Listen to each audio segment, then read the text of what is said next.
Syllabus में हमने पढ़ा कि क्वांटम संख्या क्या होती है, क्वांटम संख्या कितने प्रकार की होती है। तो आइए उसको एक शॉर्ट रिवीजन करते हैं कि हमने देखा मुख्य क्वांटम संख्या अगर n की वैल्यू 2 है तो l की वैल्यू 0,1 आएगी।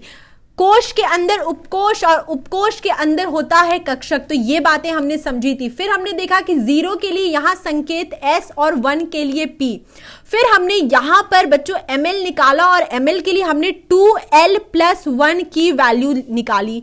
तो हमें 0 के लिए ये वैल्यू 1 आई और 1 के लिए ये वैल्यू 3 आई। मतलब यहां पर एक कक्षक उपस्थित है और यहां पर 3 कक्षक, जिसे हमने रूम के माध्यम से दर्शाया। तो यहां पर एक रूम जिसकी वैल्यू यानी जो मान होगा वह 0 होगा और 3 कक्षक मतलब 3 रूम जैसे 0, +1 और -1।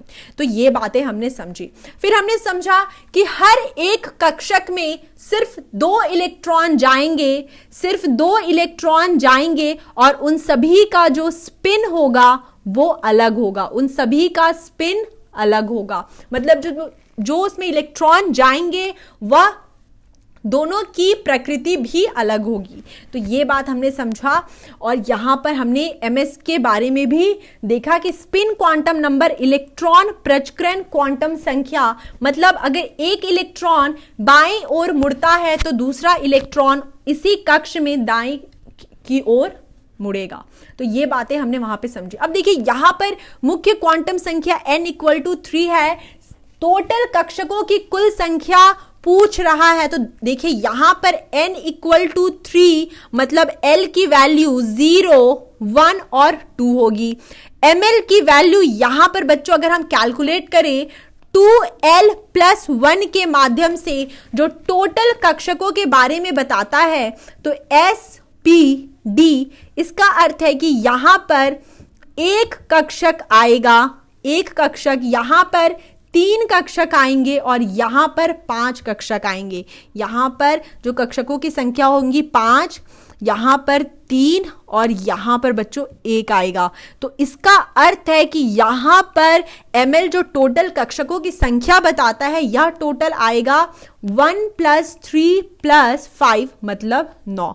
और इसके लिए अगर आपको कक्षकों की कुल संख्या निकालनी है तो इसके लिए एक फॉर्मूला होता है। कक्षकों की कुल संख्या के लिए जो फॉर्मूला होता है वह होता है n²। तो यहां पर ये वैल्यू 9 आ जाएगी। तो यहां भी हम देख सकते हैं कि अगर n की वैल्यू 3 है तो l के लिए 0, 1, 2 इसके मान संभव हैं और एक 3s कक्षक होता है। और यहां पर हमने देखा ml जिसका मान 0 होगा, ये भी हमने समझा था लास्ट लेक्चर में कि यहां पे इसका मान अगर आपके पास n = 3 है, l = 0, 1, 2 है, तो यहां पे ml की जो वैल्यू आएगी इसके लिए हमें एक कक्षक, इसके लिए हमें 3 और इसके लिए 5।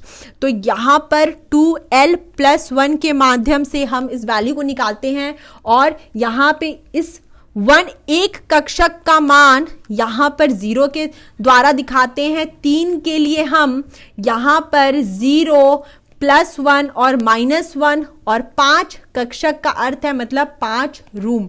तो यहां पर 5 रूम का मतलब हुआ, यहां पर हम ऐसे से ड्रॉ करेंगे 0, +1, +2, -1 और -2। तो ये बहुत इंपॉर्टेंट पॉइंट है जो हमने समझा। तो यहां पर यही बात लिखी हुई है और आप यहां पे देख सकते हैं कक्षकों की कुल संख्या इस तरह n² के माध्यम से निकलती है। इस प्रश्न को देखिए, यहां पर आपसे पूछा जा रहा है कि बताइए कौन सा क्वांटम संख्या संभव नहीं है। तो देखिए n की वैल्यू 0 कभी नहीं होगी, n की वैल्यू 0 कभी नहीं हो सकती है। n की वैल्यू कभी भी फ्रैक्शन में नहीं हो सकती है। n की वैल्यू हमेशा 1, 2, 3 से स्टार्ट होती है। तो यहां पर यह चीज बहुत इंपॉर्टेंट है। तो यहां ऑप्शन ए संभव नहीं है। ऑप्शन यहां पे ग को देखिए, n की वैल्यू 1 है तो l की एकमात्र वैल्यू 0 होगी। तो ऑप्शन ग भी पॉसिबल नहीं है, क्योंकि हमने बताया था कि n = 1 अगर आपका यह देश है तो यहां पर 0 आपका स्टेट कहलाएगा।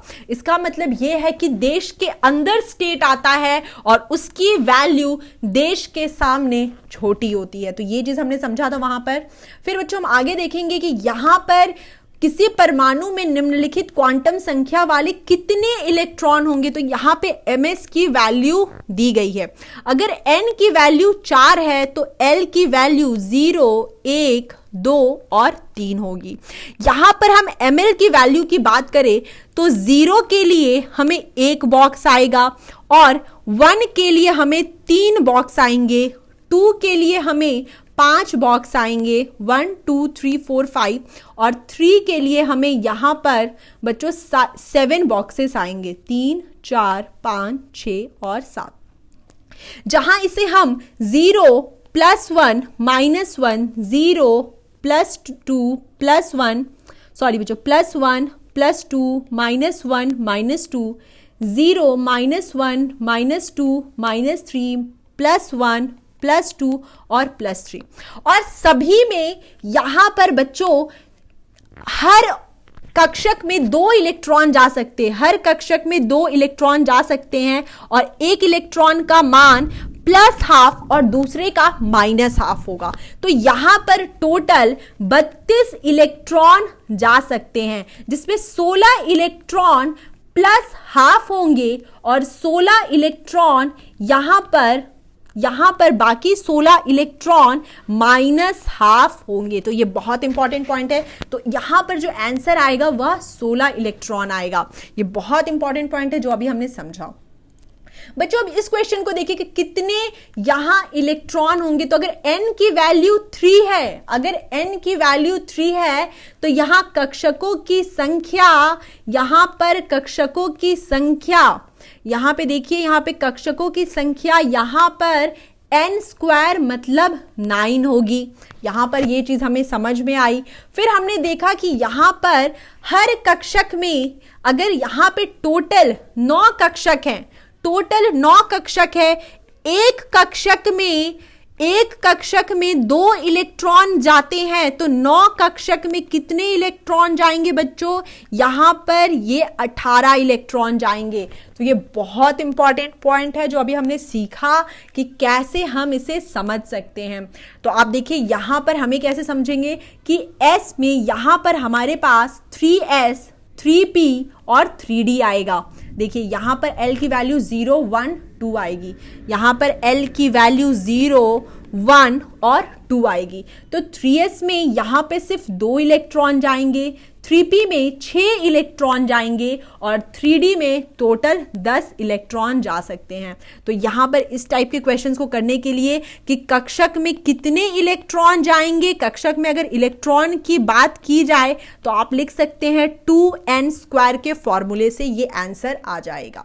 ये बहुत इंपॉर्टेंट क्वेश्चन था। अभी यहां पे देखिए ये क्वेश्चन में सेम वही बात पूछा गया। तो यहां पर देखिए 16 इलेक्ट्रॉन, यहां पर अगर इलेक्ट्रॉन की बात की जाए तो 2n² और यहां पे 2 × 4 × 4, तो यहां पे टोटल 32 इलेक्ट्रॉन होंगे, टोटल 32 इलेक्ट्रॉन होंगे। लेकिन इन 32 इलेक्ट्रॉन में जो 16 इलेक्ट्रॉन होंगे वह +½ दिखाएंगे और जो बाकी 16 इलेक्ट्रॉन होंगे वह -½ दिखाएंगे। ये बहुत इंपॉर्टेंट पॉइंट है जो अभी हमने समझा कि मैक्सिमम इलेक्ट्रॉन की संख्या तो 32 है, मैक्सिमम यहां पे जितने इलेक्ट्रॉन आ सकते हैं वो 32 होंगे, लेकिन यहां पर 16 इलेक्ट्रॉन वो होंगे जिनका स्पिन प्रचक्रण क्वांटम संख्या +1/2 और बाकी 16 इलेक्ट्रॉन की प्रचक्रण क्वांटम संख्या -1/2 होगा। अब देखिए यहां पर पूछा जा रहा है कि किस निम्नतम n मान द्वारा G कक्षक का अस्तित्व अनुमत होगा। तो देखिए यहां पर अगर L की वैल्यू 0, 1, 2, 3, 4 होती है तो इसे हम S, P, D, F और G बोलते हैं। तो यहां पर n की वैल्यू अगर 5 होगी, n की वैल्यू जो मिनिमम 5 होनी चाहिए, तभी यहां पर L की वैल्यू 0, 1, 2, 3 और 4 पॉसिबल है, तभी यहां पर 4 आएगा। तो यहां आंसर होगा n की वैल्यू वो 5 होगी, जो निम्नतम वैल्यू होगी। यहां पे 6 भी हो सकता है, कोई दिक्कत नहीं है, लेकिन यहां पे आपसे निम्नतम पूछा गया है कि जो L की वैल्यू जिसे हम G के संकेत द्वारा दर्शाते हैं वह 4 होता है, और यहां पर L की वैल्यू कब पॉसिबल होगी। तो ये बहुत इंपॉर्टेंट क्वेश्चन है। फिर यहां पे देखिए कि 3D कक्षक में है, इसके लिए N L M का मान देखिए, 3D का मतलब बच्चों यहां पे N की वैल्यू 3 है और L का मान देखिए यहां पे अगर 0 1 2 3 है मतलब SPD और ये F होता है। यहां पे हमने ये चीजें समझी थी। तो यहां पे L का जो वैल्यू आएगा हमारा वो आएगा 2।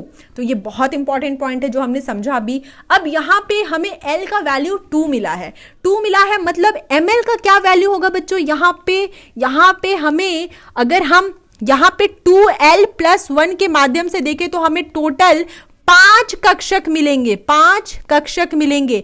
तो उन 5 कक्षकों का मान क्या होगा वो हमें देखना है। 0 +1 +2 यहां -1 और -2। तो ML के ये सारे वैल्यूज पॉसिबल होंगे। यहां भी देखिए क्वांटम संख्या L = 3 है और यहां पे पूछ रहा है कि इलेक्ट्रॉन की अधिकतम संख्या क्या होगी। यहां पे इलेक्ट्रॉन की अधिकतम संख्या क्या होगी। ये प्रश्न बच्चों आपके लिए होमवर्क है और आपको इसको सॉल्व करना है और मुझे बताना है कि इस क्वेश्चन का क्या आंसर होगा। तो इस तरह के क्वेश्चंस को आप कैसे कर सकते हैं आपको ये समझना होगा। तो यहां पे देखिए बच्चों कि यहां पर ये ऑप्शन 14 आएगा, पर आपको इसको कैलकुलेट करना है और मुझे इसका आंसर बताना है। हम मिलते हैं नेक्स्ट लेक्चर में, तब तक हमारे चैनल को देखते रहिए, अपने दोस्तों के साथ शेयर करिए।